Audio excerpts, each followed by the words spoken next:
El fútbol forma parte de la educación sentimental de las personas. Siempre mi vida ha estado vinculada mediante un cordón umbilical con el Atlético de Madrid. Es el equipo de mi barrio, es el equipo de mi infancia, es el equipo de mi padre. Para mí supone mucho, pero sobre todo para mi padre. Va a desaparecer algo que pasé los mejores momentos de mi vida. Mi vida es el Calderón, mis recuerdos son el Calderón, mis ilusiones las he cumplido aquí. Porque Calderón no ha sido solo terreno, no ha sido solo fútbol.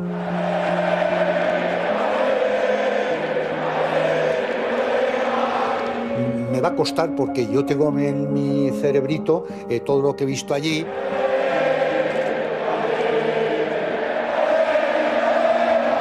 Porque son, pues, 50 años de mi vida ligados al Calderón. El día que no vayamos me emociono. Yo voy a sufrir. Llevo toda la vida en el Calderón, o sea que para mí va a ser un fuerte golpe.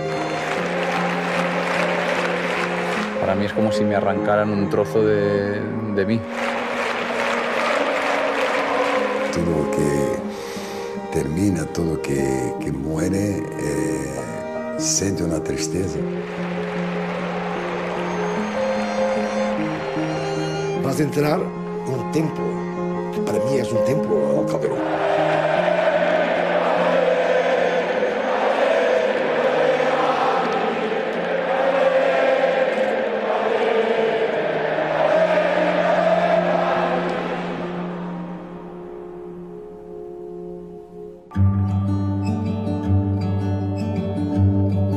El Calderón, cuando se inaugura ya en el año 66, es uno de los estadios más modernos no de España sino de Europa.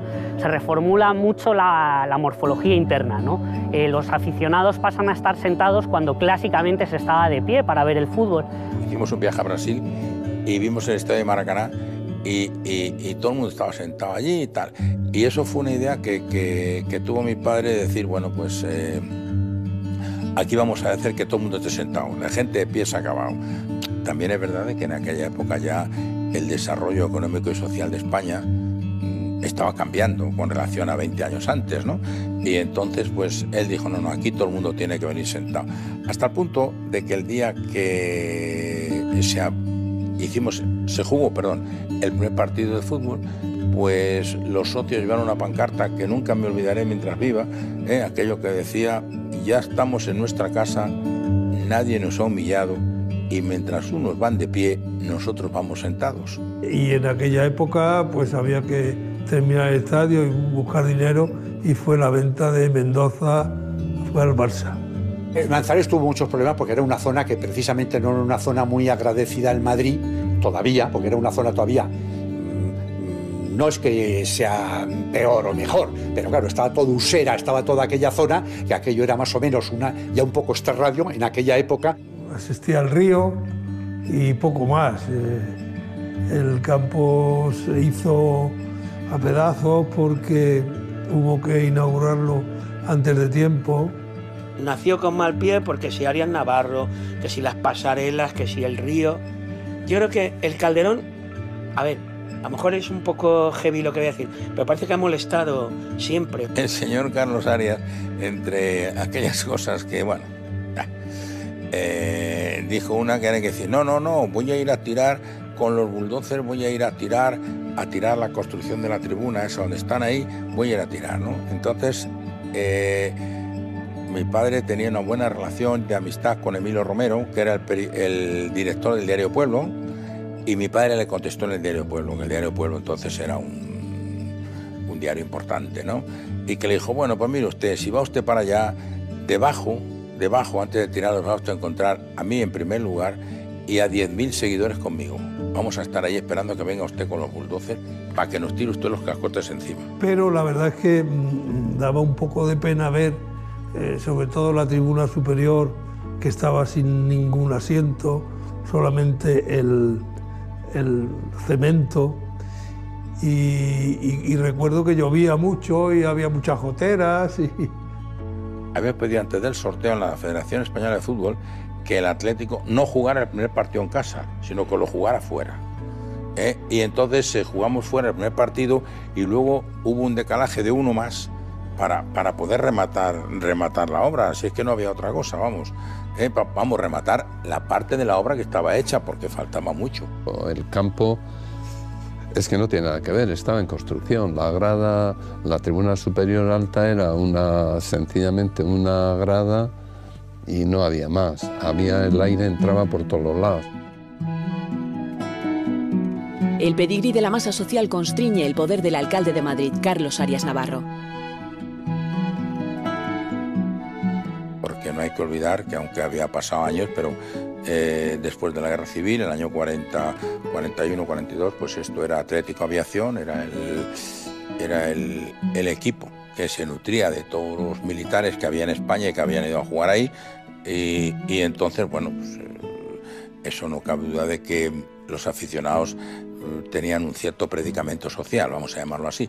Y entonces este hombre se empeñó en que iba a quitar eso y al final, gracias a Dios, y después de una lucha tremenda que llegó incluso al Consejo de Ministros, bueno, pues el estadio se quedó donde está y el estadio se acabó y ahí estamos, ¿no? A mí me habían dicho en casa, vamos a estrenar el estadio, y yo llegué allí, mi madre no hace más que decir, uy, qué bonito es esto y cómo me gusta esto, uy, qué barbaridad, pues qué bien, qué tal, y yo tenía una sensación como de estrenar y de que qué grande es el estadio de mi equipo.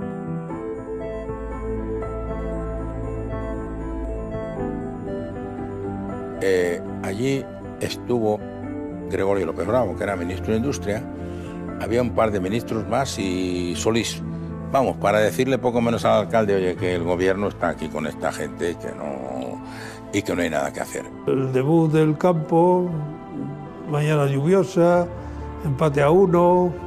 Se adelanta el Atleti en el marcador con un gol de Luis Aragonés, que todavía está le veo dando saltos celebrando ese gol, y luego el empate lo consigue Paquito. Ir al Calderón, ir a ver al Atleti, era algo esperado durante toda la semana.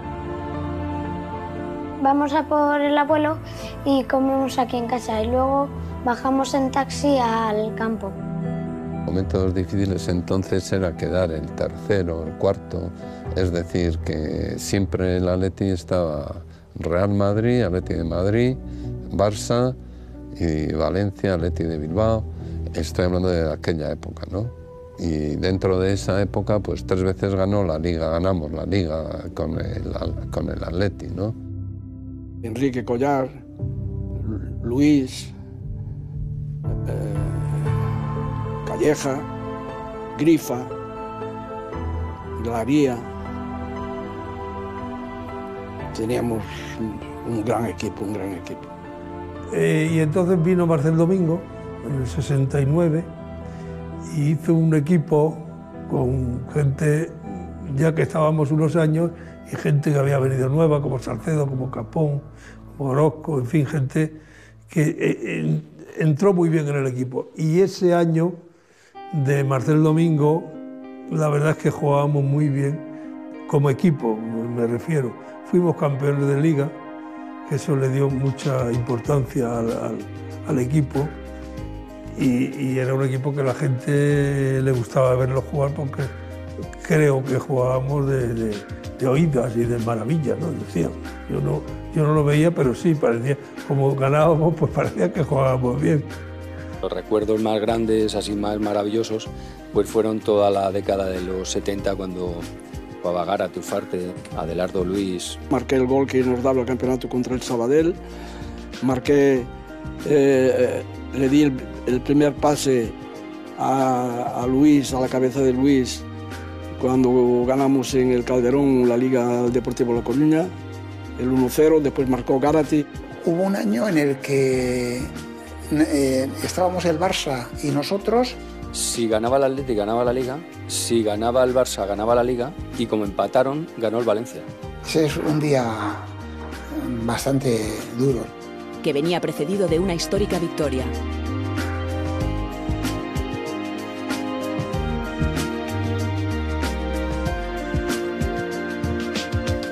Un un 3-0 al Cagliari con Luis Aragonés de trigoleador.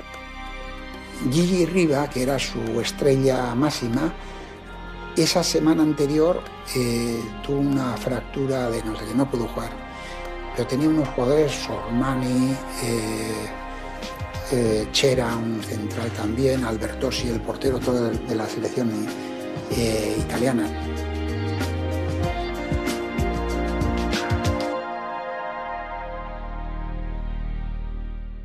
A rebufo de los éxitos deportivos, las peñas solicitan que el estadio lleve el nombre del hombre que pilotó su edificación sorteando los obstáculos municipales.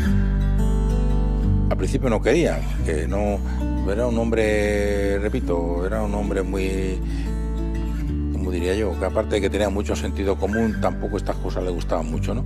Pero ante la iniciativa y la insistencia de las peñas deportivas y la Junta General, bueno, pues él aceptó, y la verdad es que yo creo que fue un momento para él muy emotivo, ¿eh? Fue un momento muy emotivo porque él casi, yo me acuerdo cuando salíamos de la Junta se le saltaban las lágrimas, ¿no?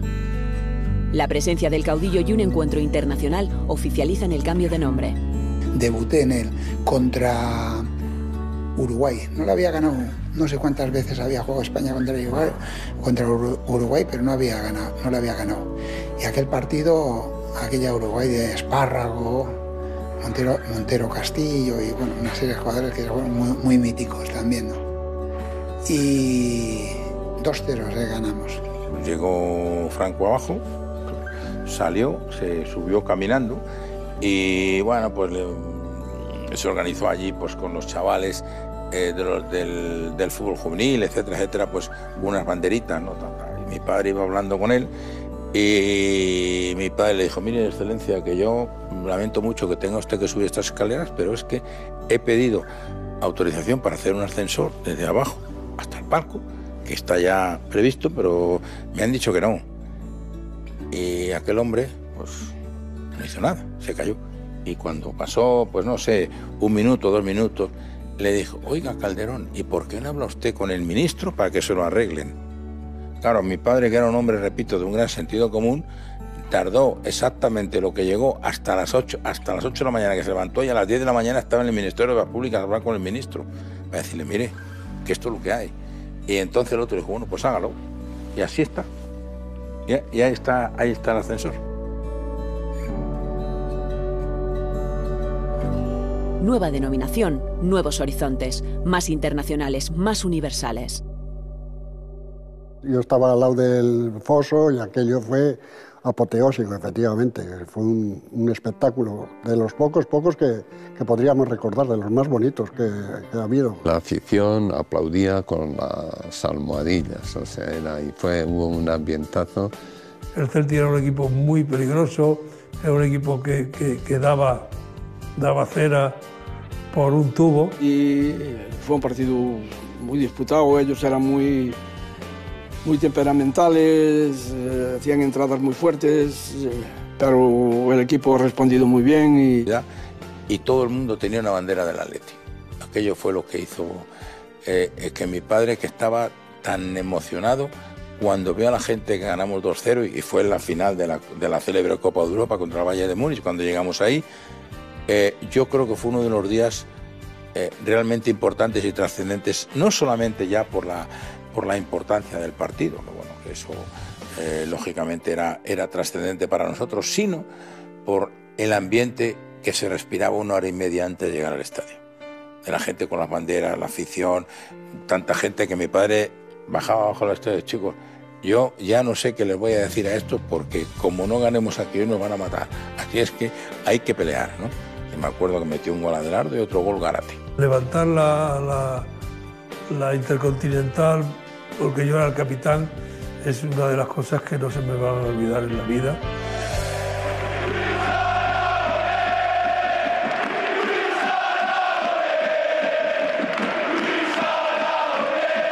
Era el primer trofeo que ganaba, como entrenador. Que había pasado de ser jugador a entrenador, y la verdad es que lo hizo muy bien. Pero Luis era a veces seco, ¿no? Ya sabes cómo... muy bien, está. Pero se le veía que desbordaba alegría, mucha alegría. Sería muy injusto si digo que, injusto para otros entrenadores, tenha sido el mejor entrenador de la historia.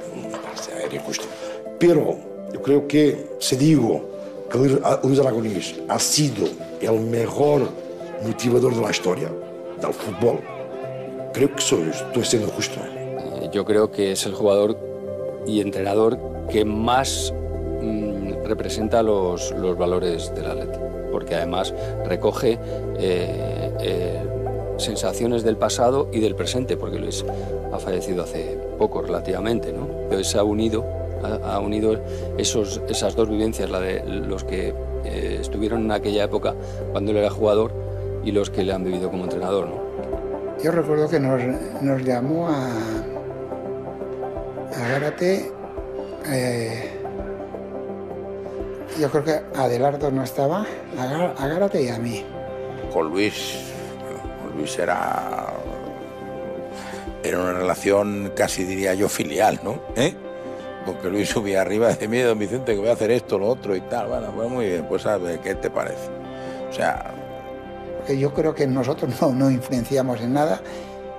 También pienso que Adelardo era yerno de él y evidente habría consultado con Adelardo, porque Adelardo era más capitán que yo, que bastante más, ¿no? Pero habría querido tener una deferencia con Garete y conmigo para advertirnos. Y bien, y al lunes, al día siguiente o al lunes, que echaron a Juan Carlos Lorenzo y apareció allá, pero apareció ya. Eso fue muy significativo porque Luis no era un hombre tenía un un coche pequeño así, llegaba, pam, bueno, era un poquito trastrabillado, ¿no? Y el primer día que se nos presenta con una carpeta así, o sea, ordenado, y no, supongo que allí tendría sus papeles o lo que nos querría decir o advertir o tal, pero desde el primer día, a mí no, siempre tal, que me conocía y me da. Y oiga usted. Para mí, tuve dos entrenadores espectaculares, uno aquí y otro en Brasil. En Brasil era Osvaldo Brandão y acá Luis Aragonés. Le gustaba aprender mucho, se fijaba mucho en jugadores de fútbol, preguntaba. Cuando eran partidos importantes y no tan importantes, ¿no? Pero que me tenía que dar una... La inventaba su historia y yo empezaba a jugar este partido a las 9 de la mañana, porque me iba a despertar. El partido a las 9 de la noche y a las 9 de la mañana me estaba despertando. Y yo, mister, ¿me puede decir esto a la 1 de la tarde, a las 2, a las 5? Estoy dormido. No, mira. Abrí la persiana, estaba como nulo en la habitación.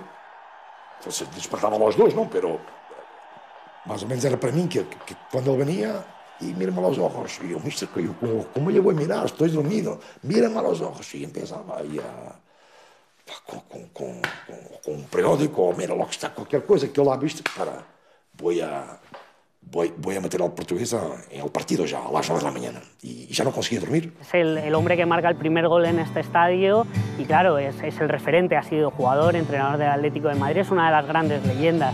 ¿Cómo no se va a recordar constantemente a Luis Aragonés? Es una forma de homenajear no solo a quienes están ahora en el presente, sino de los que estuvieron en el pasado y en el presente de hoy nos acompañan, ¿no? Porque en su memoria se les recuerda y nos acompañan y es motivador para el equipo, es una de las formas más de motivar, de mover a los grandes símbolos, a los grandes mitos que nos han ayudado a conformar esta gran identidad de atlética.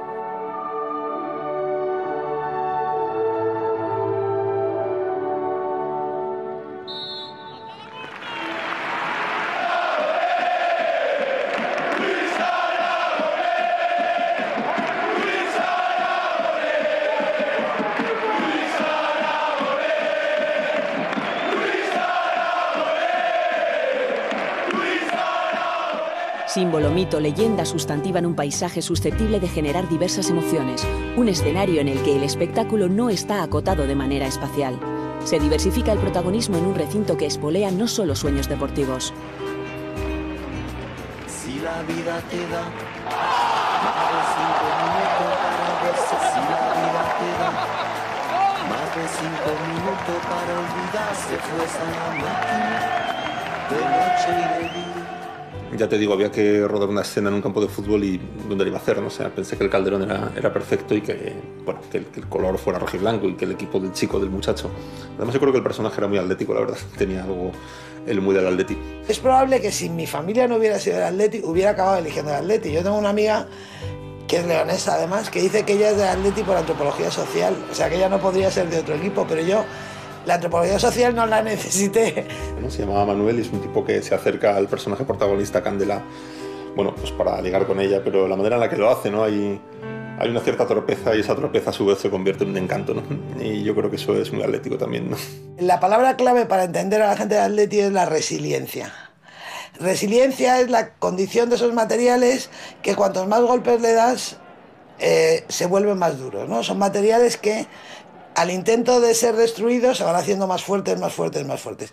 Yo creo que la hinchada del Atleti es resiliente. La afición del Atleti es así. Contra peor va, más aficionados tenemos.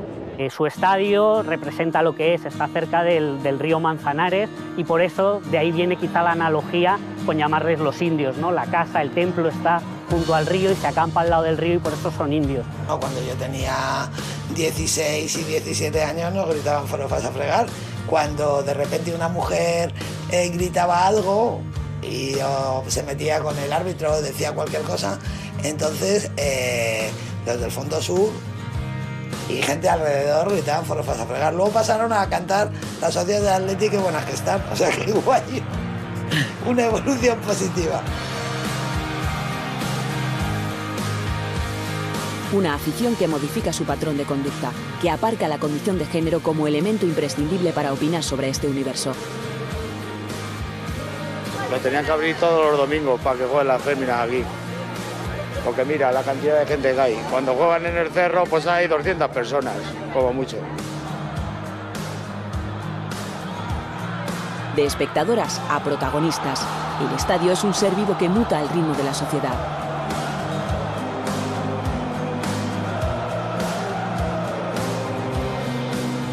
Bueno, yo creo que con tiempo ha evolucionado, porque Calderón ahora mismo es un campo donde buenos resultados y sobre todo cambio de fútbol donde hay más dinero que nunca. Yo tengo muchos amigos de la Peña y amigos de Atleti que hablan mucho de los comepipas, que es una palabra que se ha puesto muy de moda, ¿no? De que desde que el Atleti gana, pues ya el campo se llena de comepipas, de gente que se ha hecho del Atleti ahora y que no quiere y que no tiene esa resiliencia, digamos, ni esa resistencia de los que somos atléticos de toda la vida y tal y cual. Siempre digo a mis amigos portugueses, tienen que ir a Madrid, ver al Real Madrid, el Bernabéu, ¿no? Y después vão ver el Atleti, el Calderón, y vão ver que es el día de la noche, ¿no?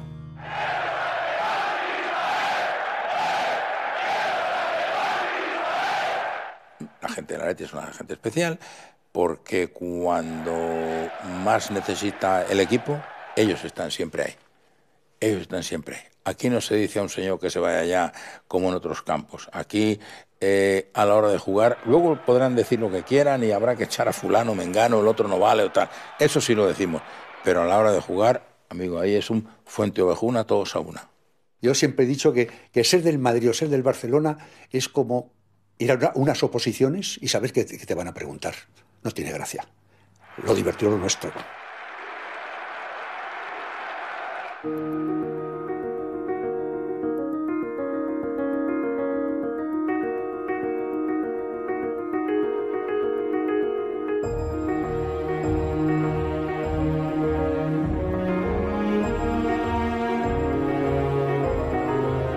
Yo creo que fue un castigo que le hicieron a Alfonso Cabezas, que se largó demasiado y mira, ahí se lo se lo pagaron. Y cogimos una racha buena hasta que hubo el golpe de Estado que me dieron a mí. Me lo dieron a mí también cerca de Madrid, una reunión que hubo, y a partir de aquel momento los señores de negro me masacraron. Y yo me río porque todo el mundo me dice, claro, si es que tú no hubieras hablado, hubierais ganado la Liga. Si remontas el partido primero con un penalti, que para ellos no era, o la afición siempre, lo lógico es que no había penalti, y luego parece que era ya en la recta final, un minuto 80 y tantos, Jorge Maldano remató de cabeza, un centro mío, hizo el segundo gol. Pues claro, de ganar un partido 1-0 a perderlo 2-1. El día del Zaragoza ya fue aquello. Vamos, yo aquel día tengo una escopeta y me cargó a 20. El bueno de García Trait, que era el entrenador en esos momentos del Atlético de Madrid, bueno, pues estaba fuera de sí en ese sentido, tal vez pues se sentía perjudicado, pero bueno, se metió con, me parece recordar que con Ñaederra, un compañero mío que jugaba al centro del campo, incluso hubo un lanzamiento de una silla o algo así, una cosa de estas que poco habituales. Pues el público encabronado completamente, ya te digo, saltó una señora con un zapato a sacudirle a... Pero sí que es algo vergonzoso. Si es que ese partido, si está grabado, es para ponerlo y verlo y decir, pero bueno, pero esto es el robo del siglo. Ese arbitraje del sevillano fue canallesco, digámoslo así. O sea, de los malos persiguiéndonos y nos hizo perder, y ahí se perdió la Liga. A falta de 2 jornadas para finalizar la temporada 80-81, el heterodoxo presidente se niega a acompañar al equipo al Bernabéu, aduciendo que el robo está asegurado. No, pues coño, en Valencia me dicen, ¿irá usted el domingo al Bernabéu? Digo, yo no, yo el domingo me voy a mi campo, me llevaré mi tortilla y oiré el partido en el campo y el que quiera venir, que venga. ¿Y cuál es mi gran sorpresa? Que vienen por 15.000 personas. Y lo pasamos divertido, lo que pasa es que el de arriba no se portó bien, porque teníamos que haber ganado al Madrid y haber ganado la Liga, y entonces hubiera dado así, no 1, 2, 3, 4, desde el número 1 del país al número 17, librando al rey, a pesar de que era del Madrid, o a pesar de que es del Madrid, pero a mí me cae muy bien. He tenido dos finales en el Calderón y las dos las he perdido. Y las dos las he perdido a los penaltis. Una con el Atlético de Madrid y la otra con el Atlético de Bilbao. Sus majestades los reyes presiden en 14 ocasiones el espectáculo que lleva su nombre en el Vicente Calderón. En 6 fueron protagonistas sus satánicas majestades.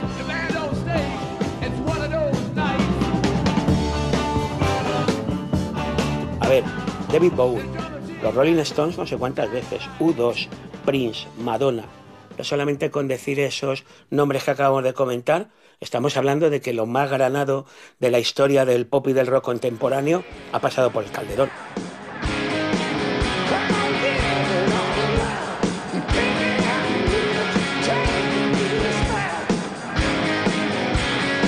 El mítico concierto de los Rolling Stones coincide con la celebración del Mundial de Fútbol. 3 partidos se disputan en el Coliseo Rojiblanco y con la vuelta de Vicente Calderón a la presidencia, tras un paréntesis de 2 años. Calderón fallece en 1987, fecha en la que alcanza la presidencia Jesús Gil. Las elecciones que se hicieron donde Jesús Gil las ganó por una amplia mayoría, yo me presenté con el hijo de Vicente Calderón. No me acuerdo muy bien si estuvo 2 o 3 meses de directivo ahí con él. Pero vamos, las ideas no coincidían mucho. Y además a Gil le sirvió un poco para calmar enfado, por decirlo de alguna manera, a gente que podía estar en su contra, ¿no? Dice, bueno, sí, pero os he traído a Futre, que es la bomba. Y el impacto que tuvimos los dos fue increíble, ¿no? Fue increíble. Pues yo creo que no hay como... Porque he sido jugador, no, primero pues capitán, sí, me ha puesto, ¿no? Esto es el capitán. Tenía internacionales de 30, yo tenía 21 años, soy portugués. Capitán del Atlético de Madrid con 21 años, no me hagan esto, ¿no? No, tu capitán. Que era un auténtico personaje, a las buenas y a las malas, tío visceral y que no tenía término medio. En su despacho había una sala grandísima y había una mesa enorme, ¿no? Donde cabía toda la plantilla. Y era los voy porque él tenía eran bolígrafos azules con la tapa blanca, siempre. A su frente, ¿no? Tenía 50 o 60 bolígrafos. Entonces quedó la mesa de los bolígrafos o la unión de los bolígrafos, ¿no? Teléfono rojo. Le ponían un teléfono rojo y una de las primeras reuniones que tuvimos con el Presi, él estaba en Marbella. Y de repente con el altavoz se escucha: a ver, ¿quién está ahí? Y claro, tú venías de Cádiz y digo, pero si el Presi va a dar la charla ahí, y claro, ya 1 a 1, pero Tomás, bueno, Presi, estamos aquí, Tomás Reñones, y a ver, ese Kiko, a ver, y claro, te sacaba yo la cabeza y era ir al teléfono rojo mirando el teléfono rojo, y claro, algunos descojonados, otros, o que no tiene sangre, hombre, que a ver, que te la has dejado en Cádiz. Y era una de las salas que llegaba y ¡pum! Tiraron todo el mundo una seriedad allí, aparte con unos cuernos de marfil y bueno, le gustaba, digamos, por ahí comprar cosas muy ostentosas. Le había reuniones de que estaba todo mal, ¿no? O teníamos perdido un partido, estábamos a 2 o 3 puntos, pero ya para él era un problema, ¿no? Yo estaba a su lado y él, Alfredo, un niño, o sabes, o lo que sea, ¿qué pasa? Y sabes, había llegado, no consigo hablar, no puedes hablar. No sale, porque imponía yo, presidente, habla conmigo, director del chaval, no, quiero escuchar todos. Pero muchos no consiguieron hablar, los más jóvenes, pero es normal, ¿no? Por su carácter. ¿Qué pasa? Dime, ¿por qué has jugado mal? ¿Qué ha pasado ayer? No es fácil, ¿no? No es fácil, y entonces, pero era único, y le echo de menos.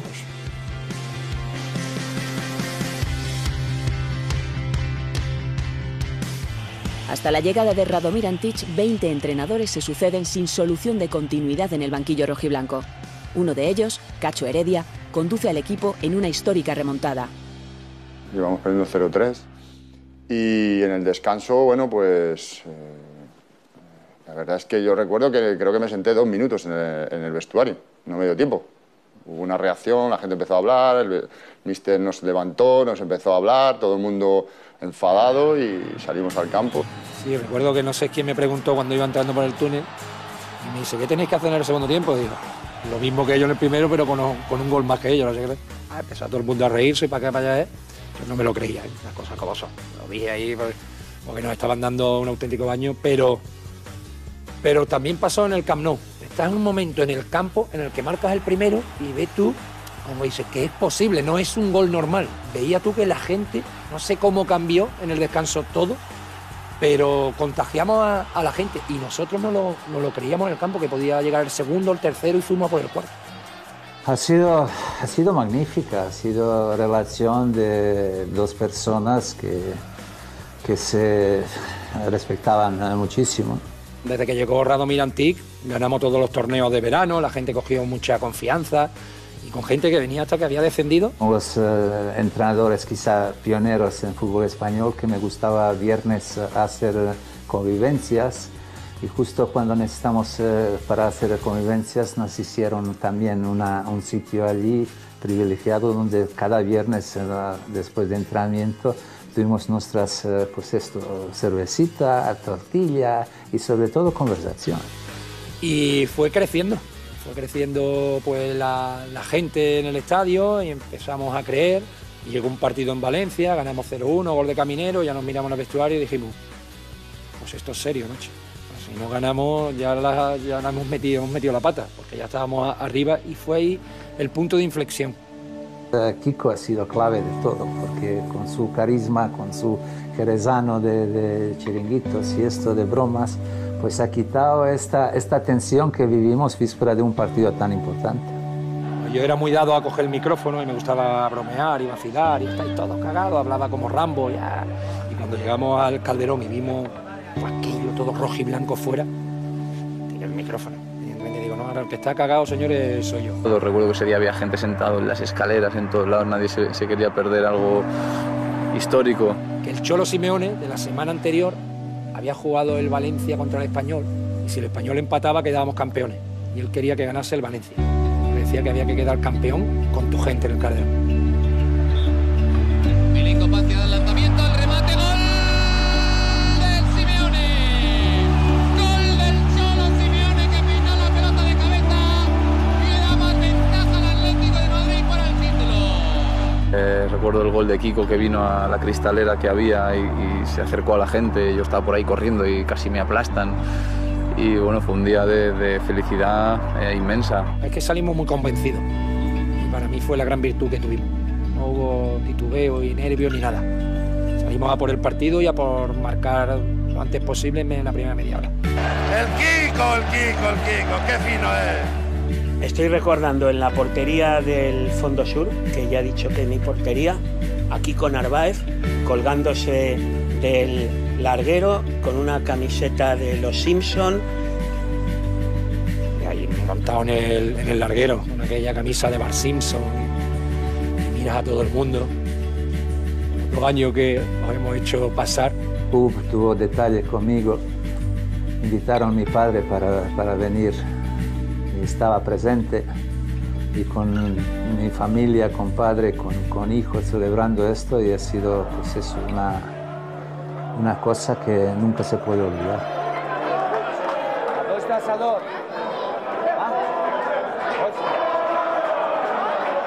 El serbio ficha a un desconocido compatriota, un personaje de leyenda. Y por supuesto el año de doblete hemos marcado, si no me falla la memoria, más de 60% goles de faltas y de corners. Y era casi la clave de todo esto. La historia del ramo de flores empezó un día que iba al campo y tenemos una peña en la calle Manzanares. Y tenía unos claveles preciosos, blancos y rojos. Y le dije, Nacho, dame 4 claveles. Dice, ¿para qué los quieres? Digo, que vamos a hacer los goles que vamos a marcar esta tarde. Jugábamos con el Bilbao. Y desde las gradas, pues sentada, cada vez que marcaba, el Athletic tiraba un clavel. Le metimos 4 goles al Bilbao ese partido. Los 4 claveles que llevé, uno precisamente le metió Panti de falta. Sí, en esta portería y lo metí gol de falta. Luego ya empecé a llevar el ramo, todos los días le llevaba un ramito pequeño y el Panti le tiraba. Y entonces un día pues le puse un papelito, por favor Panti, no tires las flores porque son para ti. Es un detalle que no lo tiene nadie, Luego ya se le empecé a llevar grande y ya cuando hicimos el doblete ya dije que mientras que pudiera ir al campo le llevaría siempre. No se gana el doblete, seguramente no se... La historia a lo mejor no sí, sería de otra manera. No hemos tenido otro que saque los córneres como lo ha sacado Panti.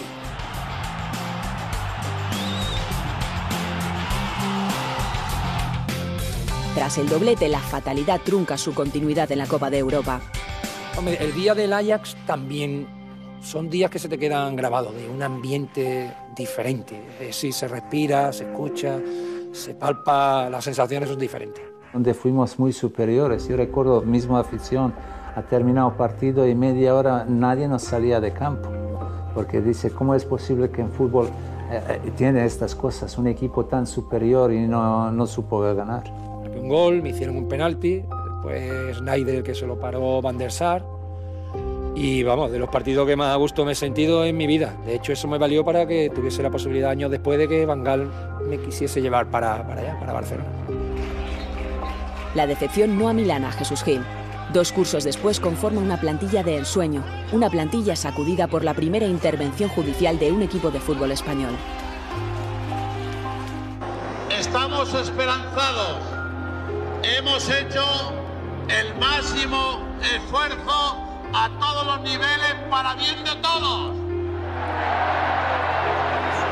Mi primer contacto fue ni más ni menos que entrar en el club con 40 guardias civiles en diciembre del año 99, en una medida que adoptó la Audiencia Nacional. Yo la intervención creo, y lo digo y lo he dicho siempre, que destruyó al club. Se acababa de fichar a unos jugadores que eran unos inmigrantes que prácticamente no estaban ni federados, que no eran futbolistas, se había pagado 3.000 millones de pesetas por ellos, una operación que ya, digamos, provocó de alguna manera el que la Audiencia Nacional interviniera de un modo inmediato, dado que bueno, pues se estaban haciendo prácticas muy irregulares dentro del club. Toda la ilusión con los magníficos jugadores que tendríamos y que teníamos en ese momento, pues se vino abajo. Había contratos con los precios de los jugadores manipulados para poder sacar dinero de España como contraprestación por el precio de los fichajes de los jugadores, con la colaboración de sociedades no residentes en otros países de Europa, y bueno, pues los fondos, una vez colocados fuera, pues ya se distribuían para pagar, digamos, los sobresueldos de la plantilla. Decía al ver a Carlos Peña allí, el delegado, nuestro jorobadito, allí registrándole todo y preguntando un día sí, otro también, por contrato, y ese fueron los peores momentos, además con diferencia. La verdad es que los jugadores pues a esto no respondieron y no soportaron la presión, y bueno, pues el balón no entraba en la portería. Y la consecuencia de la intervención fue el descenso a segunda división. Sí, yo soportaba, digamos, los gritos y la manifestación dentro del estadio. Yo miraba a los policías que estaban en la puerta y pensábamos todos que podíamos ahí acabar nuestros días, ¿no? Porque realmente tener a 40 o 50.000 personas que te increpa y que te insulta y tal, es un tema muy complejo, muy complejo. Mis jefes eran los dos del Atlético de Madrid, los dos jefes que tenía entonces, los dos estaban enfadados conmigo por la medida, ¿eh? No acababan de entender que era una decisión judicial en la que yo no tenía ni arte ni parte, y que, bueno, pues que, como digo, la justicia tenía que actuar. Pero ese componente sentimental y personal, ¿no? Pues es durísimo, ¿no? Porque al final la gente, incluso profesionales muy cualificados, no entendían la decisión y la situación, y entonces para mí eso se hacía mucho más complejo. Y también sirvieron para que la afición del Atleti demostrara lo que es. Yo siempre digo que de las veces que he ido a Neptuno, en el fondo, la que recuerdo con más emoción fue cuando subimos a primera otra vez. ¿Hay menos policía por estar el equipo en segunda o no? No, igual. Mismo. Igual. Se produce ese hecho singular de que cuando el equipo salta al terreno de juego, la afición lanza los rollos de papel higiénico como forma de recibimiento, ¿no? Se hace una gran fiesta de estamos abajo, pero seguimos siendo una afición de arriba y queremos seguir arriba y os vamos a apoyar para volver arriba, ¿no? Yo recuerdo además que esa felicidad fue completa cuando vi el anuncio del Mono Burgos.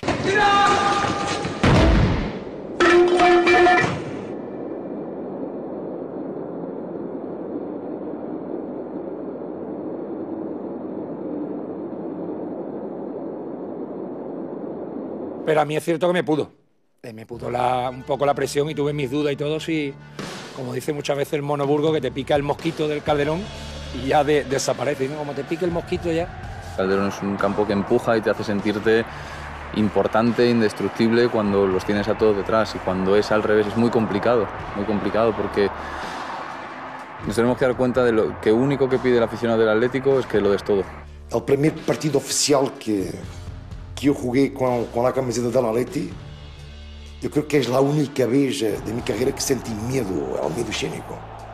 Y hoy aún no sé por qué. El fondo presiona. Y cuando grita aquello, te llega.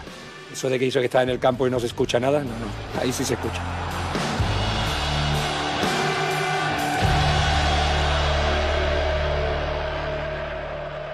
Era un sueño que tenía, ¿no? Y era un sueño mío cuando jugaba. Yo siempre, ¿cómo será ver un partido ahí? Entonces siempre tenía esto en mi cabeza, ¿no? Y siempre, un día me encantaba, ¿no? Y el destino ha sido hace 5 años. Yo me sentí muy identificado y me sentí de verdad orgulloso cuando todo el Fondo Sur me hizo subir con ellos a hablarles y a decir unas palabras. Me acuerdo cuando salí de ahí, parecía que había jugado. Llegué a casa, estaba muerto, ¿no? Porque estás saltando, no paras, ¿no? Pero fue un día histórico. Muchos de los mejores recuerdos que yo tengo no han sido en el campo, han sido momentos como este. Y este sin duda puede estar en el número 1 de toda mi carrera. Un momento es mi vuelta. Me es difícil hablar de ese día porque me suelo emocionar y recordar pues, muchos detalles, pero fue fantástico, sin ninguna duda. Otro recuerdo que se va a ir con el Calderón, pero que va a quedar dentro de mí para siempre. Al final, yo creo que mi relación con la gente se resume en que yo soy uno de ellos y ellos lo saben. Porque ha salido de la cantera y desde chiquitito sabe los valores del club, y cuando se ha ido del club siempre ha presumido ser del Atleti. Como cada vez que se gana al eterno rival, victorias ajenas al incoloro dedo divino. Si lo pones en que tienes que ganar por encima de todo, pues Entonces parece como si hubiera dos dioses, ¿no? Vulgarmente hablando. Porque si yo cura rezo y el del Madrid reza, ¿a quién hace caso Dios? Ese partido nosotros estábamos ganando de 4 y Benito me miró y yo comencé a sonreír. Y Benito habló, joder, ¿tú estás riendo de qué? Falei, amigo, estoy ganando de 4, tengo que ir, tengo que estar feliz, ¿no? Y es curioso porque muchos jugadores, como antes, yo recuerdo Zoco y Laría, los de Navarro, y eran muy amigos. Por el aquel de que nos habíamos sacudido el complejo con el Madrid, que hacía años y años que no le ganábamos, ese 4-0 de hace poco. Para mí ganar la Supercopa aquí al Real Madrid fue un momento muy especial. Creo que ante el eterno rival, con toda nuestra gente disfrutando y ganando un título, porque normalmente en los campos propios no es difícil ganar un título, porque las finales son en campos fuera de aquí, pero bueno, creo que esa Supercopa quedó en mi recuerdo y bueno, y siempre lo llevaré en mi corazón, ¿no? Que se trufa con la amargura de la frustración. Cuando el Madrid está ganando 1-3, quedan 15 minutos, Bullo tiene la pelota, yo estoy 1 metro a su frente, ¿no? Y él me provoca con su risa, ¿no? Está ganando. A mí personalmente me gustaría borrar el mal recuerdo de aquellas cuestas después de perder de invierno el paseo de las acacias que se hacía eterno. Y he hecho la tontería de mi vida, le saco la pelota de las manos, con las manos, hago gol y festejo.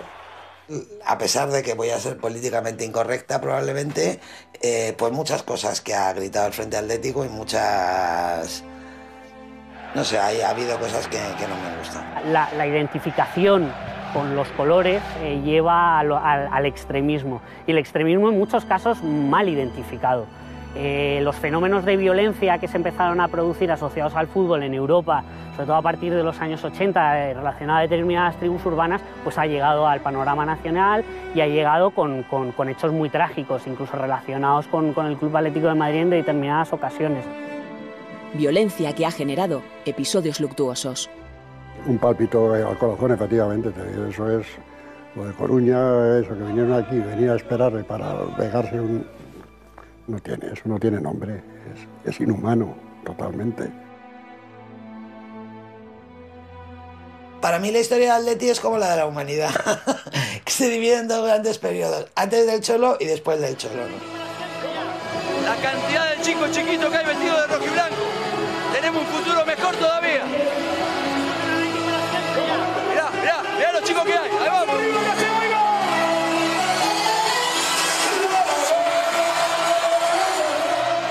Me da miedo el aficionado joven, 18 o 25 años, que solo ha vivido esto, pues no entiende que el Atleti no es solo esto. Creo que ha sido esa piedra angular que ha sabido unir a todos los atléticos. Yo para mí, cuando ganamos la Liga, y el Cholo dijo aquello de si se cree y si se trabaja se puede, eso fue un poco la expresión del cambio que había habido en la mentalidad del equipo, no solo en los jugadores, también en los seguidores, en todo lo que representa el Atlético de Madrid. Vos llegás al Calderón y ves los partidos, y cuando estás dentro del campo vos sentís que la gente está presente. Que yo creo que eso es una de las cosas que ha recuperado el Cholo, el compromiso y el creer en el equipo, ¿no? Y eso no es fácil lograrlo. Yo creo que se pueden ganar un montón de títulos, se puede ganar un montón de partidos, perder, pero esa relación club, cuerpo técnico, futbolistas y gente es muy difícil de tenerla. Todos los atléticos le estamos muy agradecidos por lo que ha conseguido, y a día de hoy creo que ningún atlético se imagina un equipo o un vestuario sin el Cholo Simeone. Creo que es uno de los personajes más importantes en la historia, sin ninguna duda, ¿no? Luis, lo que decía antes, Gárate, Pereira. Lo que el Cholo ha hecho por el Atleti es de verdad inconmensurable, porque es que ha acabado con el Pupas, el Cholo ha matado al Pupas.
manera de aguantar, qué manera de crecer, qué manera de sentir, qué manera de soñar, qué manera de aprender, qué manera de sufrir, qué manera de palmar, qué manera de vencer, qué manera de vivir, qué manera de subir y bajar de las nubes, que viva mi Atleti del Madrid.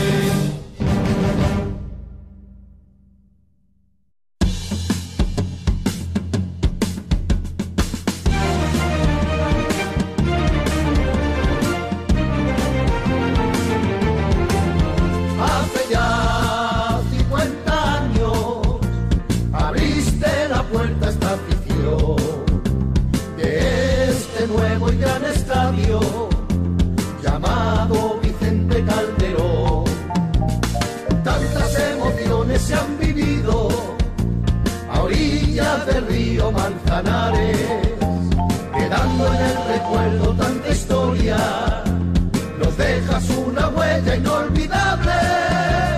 Adiós, con pena digo adiós.